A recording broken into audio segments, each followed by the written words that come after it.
నృసింహావతారం అనేటటువంటి రావటానికి 2 కారణాలు భాగవతంలోనే చెప్పారు.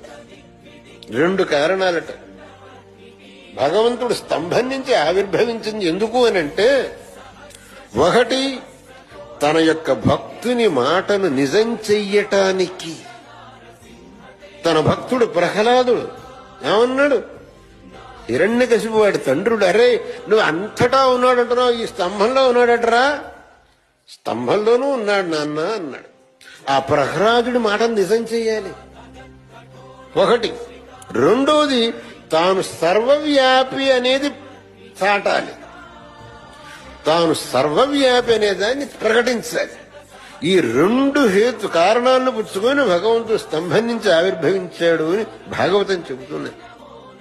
కాబట్టి భగవంతుడు సర్వవ్యాపి అనటంలో ఏమాత్రం సందేహం లేదు.